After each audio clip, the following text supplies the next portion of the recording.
Hello and welcome to Process of the Month this month with me, Rory Canavan. Today we're going to be looking at the software change management process. So as ever, we'll run through the agenda, and first and foremost we'll be looking to capture the primary and secondary objectives of the process, what every good process should actually seek to do to stop it experiencing process sprawl and trying to take care of the world. We'll also have a process run through as well, so we'll be using good old Aris to take us through the steps that are actually required in that process. We'll look at some potential banana skins that are associated with the software change management process, and we'll doff our caps to our sponsors with much love. And finally, we'll wrap up with the process that is going to come up for the following month. So first and foremost then, the primary objective of the software change management process is to ensure that the software change management follows a recognized procedure. It sounds a bit of a catch-all, but these are the points where you actually sit down and ask yourself, what do we actually want to achieve within this process? So license compliance or adherence as a minimum should be there, potentially having a rollback plan and potentially having a change management plan or a repair plan within that change management process might also be required, as we actually have modeled here. Secondary objectives, that due diligence is carried out to assess the business impact of any software change prior to a decision being taken on whether the rollout takes place. So we actually make a decision to say, yes, this is good, or no, this is bad. Now, one thing about this process too, and the way that it's modeled, is that you may not feel that it's necessarily appropriate for a desktop installation, and so the appropriate level of management oversight is dependent on the risk in actually going forward with the software. Whereas perhaps installing an ERP system, it's entirely appropriate to put it through several levels of management checks and balances. Finally, one of our other secondary objective is that we want to make sure that the scope is verified for completion and accuracy both before and after the deployment stroke change takes place. Very important again, because if you've got lots of little bits of software going out here, there and everywhere, you want to make sure that they're actually going to the right devices. So again, we can start to determine how important these processes actually are to an organization based on the fact that this process can be called by 5 other processes here. So as they've been modeled in the SAM Charter process kit, the BYOD process might be an instigator of a change management process, because we're actually setting up a service for an individual to plug into with their own device. We've got the software test management process, or software test process here, excuse me, because if software has come through via a request and it's not on the supported software catalog, we want to make sure it's been through a test process before we actually go ahead and install it, or test approvals, whatever you may want to call it.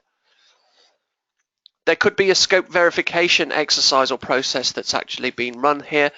So it could be that some software has fallen out of its hardware scope and so needs correcting and needs changing in some way. And we've got our typical software request process here as well. For those default titles that are on your supported software catalog, they've been through that check. They've had that stamp of approval from IT already, so we can actually go ahead and step forward with the software change management process. And finally too, we have the hardware disposal process. So to make sure that we are following best practice and that we are actually cleansing our hardware devices prior to disposal, we make sure that actually we are wiping those machines clean, or indeed if the machines are leased, then they are being returned back to their original state, which could be a term and condition of the contract from the leased company. As ever, what we shouldn't be doing is just assuming that a request that comes in is, yes, it's fine, it's Tom in project management, there's no problems there, we just take it and we run with it. So as ever, we should be actually making some sort of a validation check. So first and foremost, that the software is actually approved and there's some evidence of a test certificate through the test process, and that we validate the software change request itself. Again, the SAM manager could be the instigator of this, or you could have somebody actually dedicated to get filtering change requests in that regard. Possibly service management would be well placed to do that. We've got one of three options that can come out of that validation check. It could be that the software has not been tested. Somebody's trying to sneak a title under the radar. So off we go to the software test process.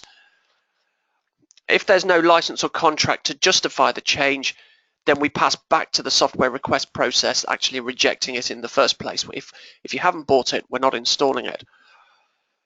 And then we've got the final option here, software change meets all validation checks.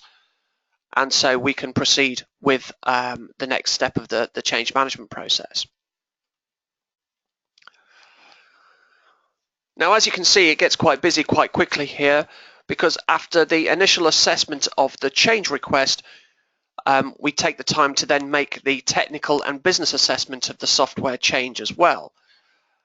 And again, this is very subjective, but it's going to be one of those scenarios. If it's just a random install of a PDF reader, you're not going to go through this level of overhead and management. In fact, it's probably just going to be on a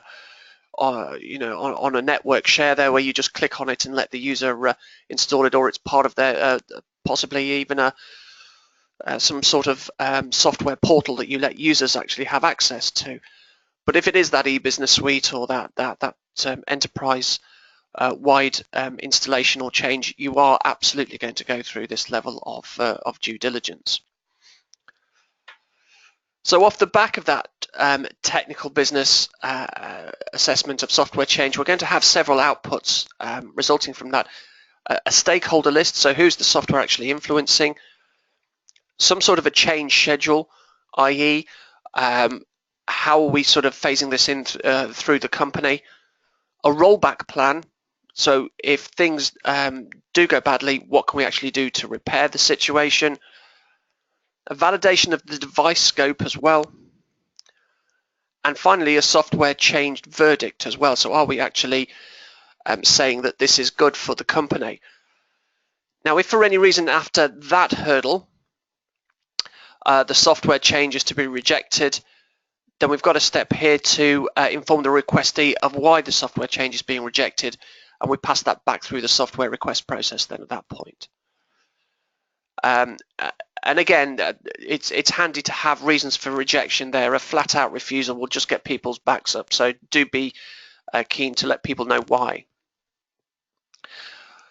So if the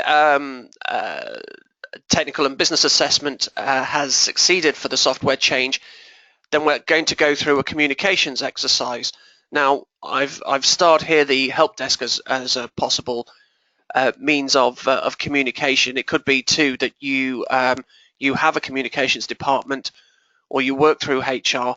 Again, whoever's best placed to help promote that message through the organization to those influenced by the software change is best placed to help out there. So next we get down to the actual step of deploying the software. So again, we go back to our trusty apps packaging team here. They have their stakeholder list, they have their device scope, and they have their change schedule. So that influences how quickly they do it and when they do it, and which software is actually being deployed. And then we have our deployment system here as well. And it could be there are those odd rogue elements or titles that aren't necessarily deployed by a system. They could actually be installed by hand. And if that's the case, then that's something that you'll need to model here too. As ever, we need to make sure that we go through a QA checking process to make sure that we've delivered to the devices and to the schedule and the software itself. So we've got our stakeholder list, our change schedule here, our device scope, and our inventory report at this time. Now, what we mean by a delta report here is the D is for the differences. So it's the difference between what's been deployed and actually the device scope then at that point.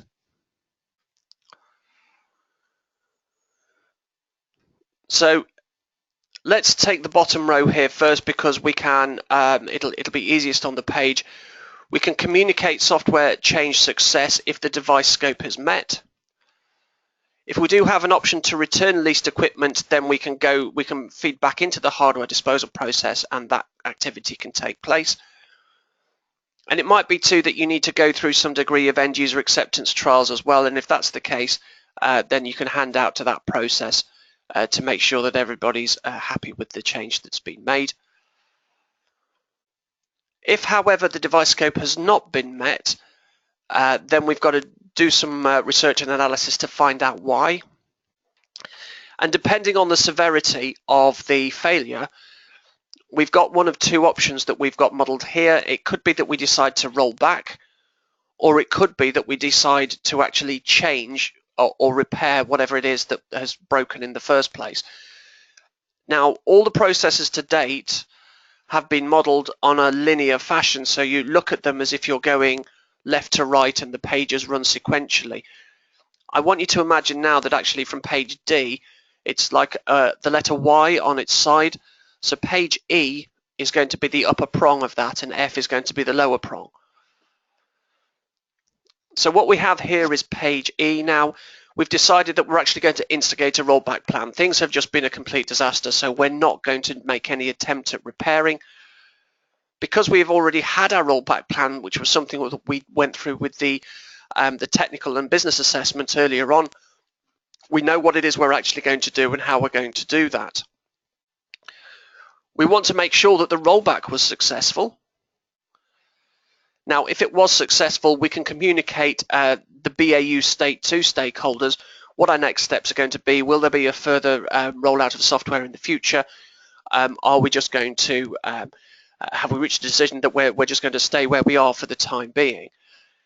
If, however, the rollback was not successful, then we've got this kind of while do loop, if you know, to doff our caps to the programmers of this world, just to make sure that we actually mop up everything that we said we were going to uninstall or roll back to. The lower prong of the process, and this is going to be instigating a change repair plan.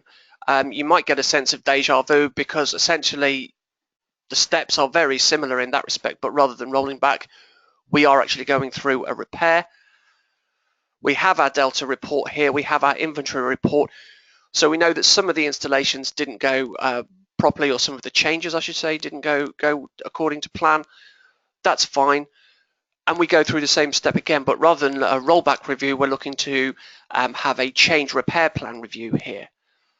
And again, if it's a success, then we can communicate that success to our stakeholders. If, however, it's not, then we've got a sort of a roll around here to make sure that we get it right until we're happy. Some potential banana skins then with the software change management process. The management overhead should be proportional to the business impact. And again, I think this goes back to the point I was trying to make previously. You may not go through this for an installation of a desktop title, but you would absolutely do it for a rollout of an ERP system.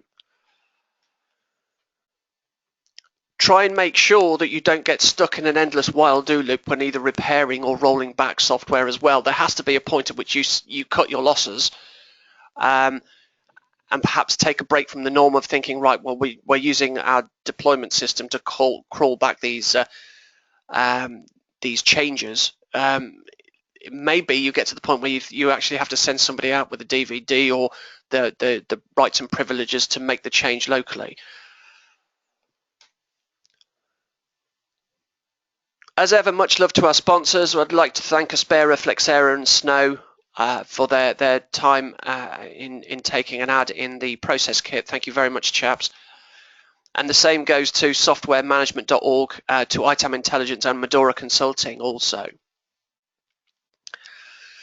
Again, a big thank you to John Grubb at Software Advocates, and to Paul Bergam and Louise Ulrich at Licensing School, and to Craig Garenti and his chaps at Palisade Compliance. And also bringing up the rear there is Chris Goff and his chaps at Derived Logic. If you like what you've seen, please go to the link below where you have the opportunity to buy a copy of your own process kit. It comes with 21 other processes aside from the software change management process, and in my own humble opinion, it is a necessary component for any successful ITAM implementation. So next month, we're going to be looking at the asset use verification process. And as ever, if you've got any questions around what you've seen, please feel free to email me at rory.canavan@samcharter.com. I'm occasionally on Twitter at StoryByRory, and I'm a heavy user of LinkedIn, so please feel free to add me. You can just search for me on Rory Canavan, or you can just click on the link there direct and invite away. Thank you very much for your time, and I look forward to seeing you next month.